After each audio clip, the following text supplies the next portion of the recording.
Often, people struggle to comprehend Europe's enduring interest in Africa. While it is true that European countries, like France, continue to exploit Africa, there is one aspect that Europe is willing to change: natural gas. Interestingly, European countries heavily rely on energy imports, and in the past, Russia supplied them with natural gas and oil. However, with the completion of Nord Stream 1 and 2, Europe's energy security has been compromised. Consequently, Europe seeks to relinquish its exploitative tendencies and turns its attention to Africa, which possesses abundant natural gas reserves capable of supplying numerous countries for centuries. This prompts Europe to approach Africa and adopt a more equitable approach in order to secure natural gas. But how can a gas pipeline project address Europe's energy predicament? What advantages does it bring to Africa, making it the focal point of the world? The reason Europe needs Africa for energy is relatively straightforward. Africa is endowed with vast reserves of natural gas, oil, and various other resources. However, natural gas takes center stage in Europe's interests. Horatius Egua, a spokesperson for the Petroleum Minister, confirms that Nigeria possesses the largest natural gas reserves in Africa. Despite this distinction, Nigeria only accounts for 14% of the European Union's imports of liquefied natural gas, LNG, delivered by ship. This indicates the potential for increased gas exports and greater revenue generation. As Europe grapples with reduced natural gas supplies from Moscow, resulting in soaring energy prices and concerns of a recession, the 27-member EU actively seeks alternative sources. European leaders engage in discussions with countries such as Norway, Qatar, and notably those in North Africa. Algeria, with its pipelines to Italy and Spain, plays a significant role.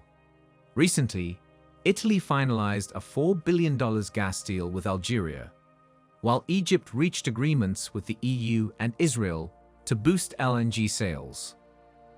Angola also signed a gas deal with Italy. African leaders, including Senegalese President Macky Sall, eagerly anticipate their countries reaping the benefits of such projects, despite global pressure to transition away from fossil fuels. They also aim to ensure that not all resources are exported, recognizing that millions of Africans lack access to electricity. However, Europe's eagerness to import Africa's natural gas is now more pronounced than ever. It appears that European countries are vying for African natural gas in a manner reminiscent of their past colonization efforts. Let's explore the significance and details of the Trans-Saharan gas pipeline, also known as the Niger and Trans-African Pipeline.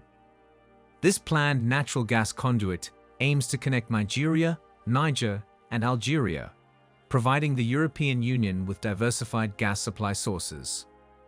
Interestingly, Europe had its sights on this pipeline project as far back as 50 years ago, with the initial proposal dating back to the 1970s. On January 14, 2002, the Nigerian National Petroleum Corporation and the Algerian national oil and gas company Sonatrach signed a memorandum of understanding to initiate preparations for the project.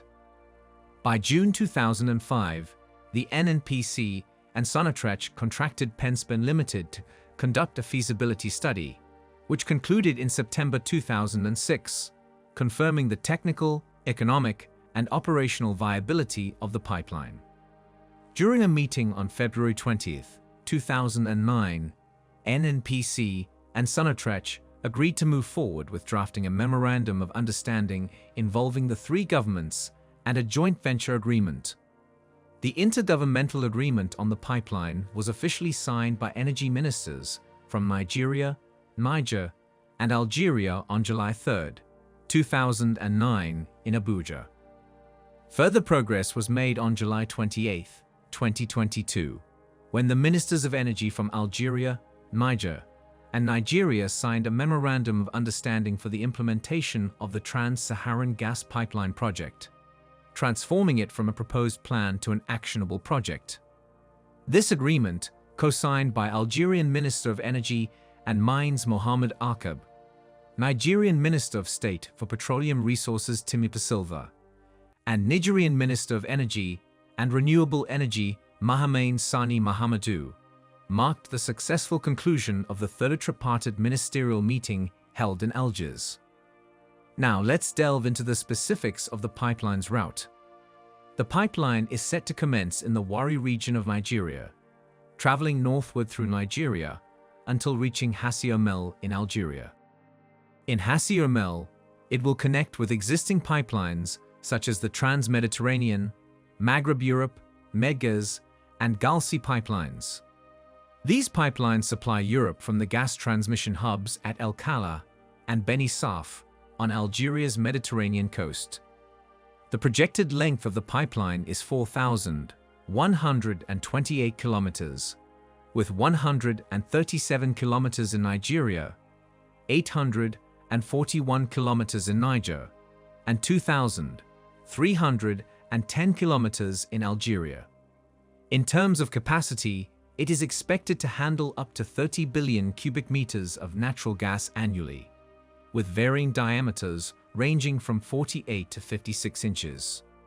Originally scheduled for operation by 2015, the pipeline was anticipated to require an initial investment of approximately $10 billion, with an additional $3 billion allocated for gas gathering centers. Regarding the ownership of the pipeline, a consortium comprising the NNPC, Sonatrach, and the Republic of Niger will oversee its construction and operation. Initially, the NNPC and Sonatrach will jointly hold a 90% interest, while Niger will retain the remaining 10%. Discussions have taken place between Russian energy giant Gazprom and Nigeria regarding potential involvement in the project. Other interested parties include India's GAIL, France's Total SA, Italy's Eni Spa, and Royal Dutch Shell. The Algerian energy minister emphasized that partners must contribute more than just financial support.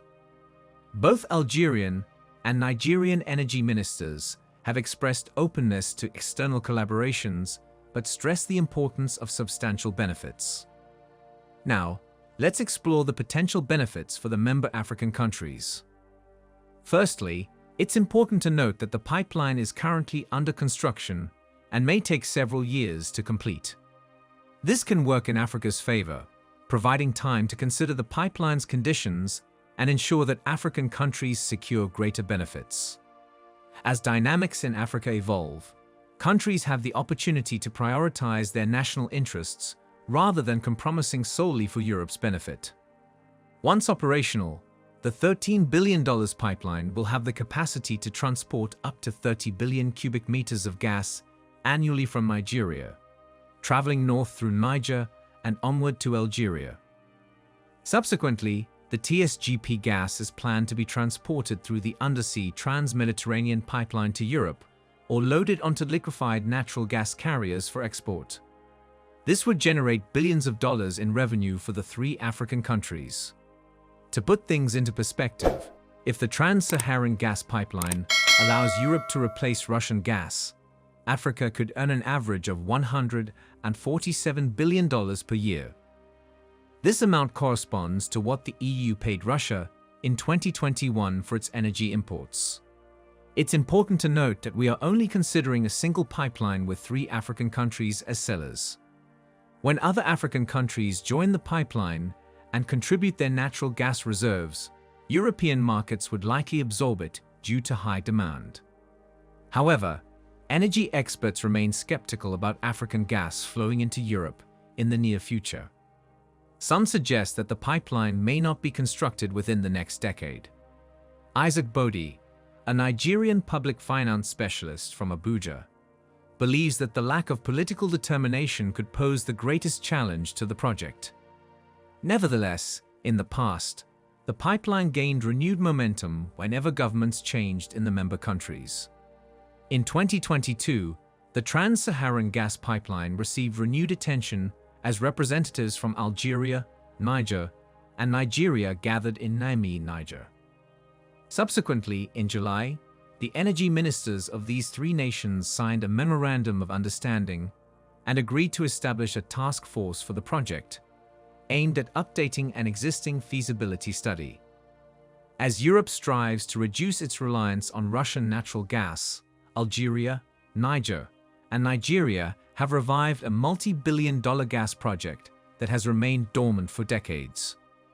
Timi Silva, Nigeria's Petroleum Minister, has disclosed that the funding for the project will come from Europe, and discussions are already underway with European firms and nations. A joint committee established by the 3 African nations is currently conducting a feasibility study for the construction of a 4,128-kilometer-long gas pipeline, stretching from southern Nigeria through Niger to Algeria. The revival of this project has garnered praise from the African Energy Chamber, an organization advocating cooperation in the continent's energy sector. The concept of the Trans-Saharan gas project pipeline emerged intending to improve the transportation of natural gas within Africa. Given Africa's significant role in the production of liquefied natural gas, crude oil, and other petroleum products, various African governments are implementing measures to ensure the seamless distribution of these resources within the continent, thereby fostering regional economic growth. Notably, there is growing interest from international companies such as BP, Total from France, Eni from Italy, and Baker Hughes, as well as regional oil and gas firms, in investing in Africa's oil and gas ventures. The operationalization of the TSGP grants significant leverage to African countries participating in the project. By serving as gas suppliers to Europe, these nations can strategically utilize the pipeline as a bargaining tool to determine gas prices and negotiate trade agreements. This newfound leverage could empower African countries to assert themselves in the global energy market, resulting in enhanced economic outcomes through favorable trade terms. The reversal of power dynamics empowers African nations to assert their interests and negotiate more equitably, departing from the traditional narrative of European dominance over Africa. European leaders are now making visits to Africa because they want Africa's gas, and they are ready to engage in negotiations as many times as Africa desires. It is Africa that holds the bargaining power in this scenario, challenging the notion that African leaders are being summoned while European leaders are taking the initiative. For many decades, energy has been at the top of Europe's agenda when engaging with Africa. However, in recent times, it has become the sole focus. European leaders are frequently seen gathering in African capitals with a strong interest in finding alternatives to Russian natural gas. This increased involvement has sparked optimism among African counterparts that the conflict in Ukraine could change the dynamics in the continent's relationship with Europe, potentially bringing in a fresh wave of gas investments, despite the push towards transitioning to renewable energy sources. In September, Poland's president visited Sogol to pursue gas deals, and in May, German Chancellor Olaf Scholz also sought agreements in this area. Scholz recently emphasized the importance of collaborating with countries where there is potential for developing new gas fields to address Europe's energy crisis, while maintaining commitments to reduce greenhouse gas emissions. African capitals are optimistic that Europe's demand will lead to the financing of gas facilities, not only for export, but also for domestic use. Regardless, Europe must fund the pipeline and ensure all hurdles are removed because it is a necessity for Europe, where countries are in desperate need of energy throughout the year. This allows Africa to enjoy the benefits of the pipeline indefinitely, as African countries will have the power to decide gas prices and negotiate all terms. The TSGP can even promote greater regional integration and cooperation among African nations. Collaboration on such a large-scale infrastructure project would require coordination between countries, potentially leading to stronger diplomatic ties and partnerships in Africa. This would enable African countries to progress mutually if they join hands. The construction of the pipeline would drive the development of associated infrastructure, such as roads, railways, and telecommunications networks, not only supporting pipeline operations, but also contributing to regional connectivity and development by facilitating the transport of natural gas. The TSGP could assist African countries in transitioning towards cleaner energy sources, mitigating environmental impacts, and contributing to global efforts to combat climate change. With Africa's natural gas demand projected to increase yearly, the continent becomes a significant player that Europe would depend upon.